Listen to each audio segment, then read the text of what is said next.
ನೇತ್ರಾವತಿ ನದಿ ದಡದಲ್ಲಿ ಶವ ಹೂತಿಟ್ಟ ಪ್ರಕರಣಕ್ಕೆ ಸಂಬಂಧಪಟ್ಟಂತೆ ಎಸ್ಐಟಿ ಕಚೇರಿಯಿಂದ ತೆರಳಿದ್ದಾರೆ ದೂರುದಾರ. ವಕೀಲರ ಜೊತೆಗೆ ತೆರಳಿದಂತ ದೂರುದಾರ ಅಂದ್ರೆ ಮತ್ತೋರ್ವ ದೂರುದಾರ ಈಗಾಗಲೇ ಜಯಂತ್ ಏನಿದ್ದಾರೆ ಎಸ್ಐಟಿ ಅಧಿಕಾರಿಗಳ ಮುಂದೆ ಹಾಜರಾಗಿದ್ರು. ಎಸ್ಐಟಿ ಕಚೇರಿಗೆ ಬಂದಿದ್ರು. ಮತ್ತೋರ್ವ ಮಹಿಳೆಯ ಹತ್ಯೆಗೆ ಸಂಬಂಧಪಟ್ಟಂತೆ ನನ್ನ ಬಳಿ ದಾಖಲೆಗಳಿದ್ದಾವೆ, ಇಲ್ಲಿ ದಫನ್ ಪ್ರಕ್ರಿಯೆ ಸರಿಯಾಗಿ ನಡೆದಿಲ್ಲ ಅಂತೇಳಿ ಅವರು ಆರೋಪಿಸ್ತಾ ಇರೋದು. ಸದ್ಯ ಎಸ್ಐಟಿ ಕಚೇರಿಯಿಂದ ದೂರುದಾರ ತೆರಳಿದ್ದಾರೆ ಅನ್ನೋದು ಗೊತ್ತಾಗ್ತಾ ಇದೆ. ವಕೀಲರ ಜೊತೆಗೆ ತೆರಳಿದ್ದಾರೆ.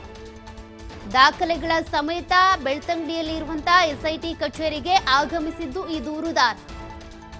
ಇನ್ನು ಕೂಡ ಆಫೀಸರ್ಸ್ ಭೇಟಿ ಇವತ್ತು ಆಗಿಲ್ವಂತೆ, ಮತ್ತೆ ಬರೋದು ಕೇಳಿದ್ದಾರೆ. ನಾಳೆ ಸಂಡೇ ನಾಡಿದ್ದು ಮೋಸ್ಟ್ಲಿ ಭೇಟಿ ಆಗಬಹುದು, ದಾಖಲೆಗಳನ್ನ ಕೊಡಬಹುದು, ದಾಖಲೆಗಳನ್ನ ಒದಗಿಸಬಹುದು ಅಂತ. ಏನ್ ದಾಖಲೆಗಳು, ಯಾವ ಕೇಸಿಗೆ ಸಂಬಂಧಪಟ್ಟಂತೆ, ದಾಖಲೆಗಳಲ್ಲಿ ಏನಿದೆ, ಯಾರ ಮೇಲೆ ಆರೋಪ ಮಾಡ್ತಾ ಇರೋದು, ಇವೆಲ್ಲವೂ ಕೂಡ ಗೊತ್ತಾಗಬೇಕಿದೆ. ಸದ್ಯ ಮತ್ತೋರ್ವ ದೂರುದಾರ, ಅನಾಮಿಕ ದೂರುದಾರ ತೋರಿಸಿದಂಥ ಸ್ಪಾಟ್ಗಳನ್ನ ಅಗಿತಾ ಇದ್ದಾರೆ, ಬಗಿತಾ ಇದ್ದಾರೆ. ಹಂಗಿದ್ರೂ ಕೂಡ ಏನೂ ಸಿಗ್ಲಿಲ್ಲ.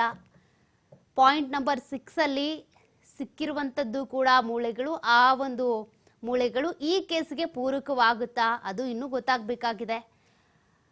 ಮತ್ತೊಂದು ಕಡೆ ಎಲ್ಲ ಸ್ಪಾಟ್ ಅನ್ನು ಕೂಡ ಮೊದಲ ಹಂತದಲ್ಲಿ ಗುರುತಿಸಿದಂತ ಎಲ್ಲ ಸ್ಪಾಟ್ಗಳನ್ನು ಕೂಡ ಅಗೆದು ಕಾರ್ಯಾಚರಣೆಯನ್ನು ಕೂಡ ಮುಗಿಸಿದ್ದಾಗಿದೆ. ಮತ್ತೊಂದು ಹಂತದಲ್ಲಿ ಏನಾದರೂ ಗುರುತಿಸುವ ಪ್ರಕ್ರಿಯೆ ಆಗುತ್ತಾ, ಮುಂದಿನ ಬೆಳವಣಿಗೆಗಳೇನು, ಅದು ಕುತೂಹಲ ಕೆರಳಿಸ್ತಾ ಇದೆ. ಸದ್ಯ ಮತ್ತೋರ್ವ ದೂರುದಾರ ಈಗ ಎಸ್ಐಟಿ ಕಚೇರಿಗೆ ಬಂದು ದಾಖಲೆಗಳನ್ನ ತಂದಿದ್ದೀರಿ ಅಂತೇಳಿ ಬಂದಿದ್ರು, ಮತ್ತೆ ವಾಪಸ್ ಆಗಿದ್ದಾರೆ. ಆ ಡೀಟೇಲ್ಸ್ ಗೊತ್ತಾಗ್ತಾ ಇದೆ. ಎಸ್ಐಟಿ ಕಚೇರಿಯಿಂದ ದೂರುದಾರ ತೆರಳಿರುವಂಥದ್ದು.